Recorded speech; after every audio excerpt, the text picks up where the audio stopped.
I'm Krishna Bhaskar. I graduated from IIT Kharagpur. I did my degree in electrical engineering. After I graduated, I worked for Motorola Incorporated. I first worked with their microprocessor division, then I shifted to the FPGA division. And around that time, I wanted to explore the option of doing a master's in business administration.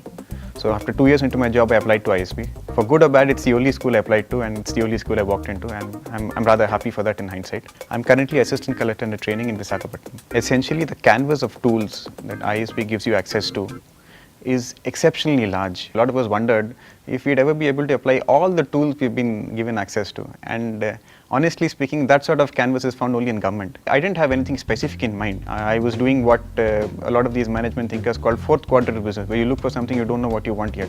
Towards the end of the year, I took a decision which I may not have even imagined I would have taken in the beginning. I'm grateful that the school has offered me a lot of freedom in terms of leeway to think as laterally as possible. It's very difficult to define my current role because it is anything and everything which comes to the collector and he deems fit to be passed on to me. And in very broad manner, if you ask me to summarize it, I'd say it's handling a district without sounding very immodest. It seemed logical to probably progress to a field, but I would have the option of changing fields which are extremely different from each other.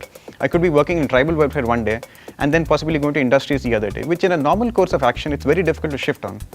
But paradoxically, in my current job, I'm judged on my ability to move across as many domains as possible. The entire experience, my 1 year, put it to me in black and white, that the biggest or the most complex machines to work with are the ones you see in a mirror every day. In my own class, there was someone who would in the future be 15 years my senior in the IPS. And this man carried himself with extreme aplomb and exceptional humility. And a year later, I found myself saluting to someone who was saluting to someone who ultimately saluted him. When you decide that you want to specialize in a certain field, or when you decide that you want to study only a certain part of what they're offering you, you're shutting yourself out to a lot of serendipity, which could occur.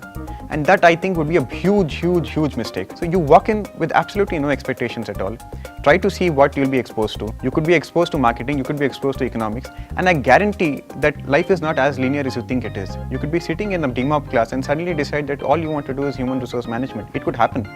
But if you decide beforehand that you don't want to sit in a DMOP class, then you won't be exposed to the kind of alchemy which could possibly happen when a lot of ideas strike against each other and produce something you could never expect in the first place. So I would just say come in with a clean slate, enjoy yourself, and be very scared if you're not enjoying yourself.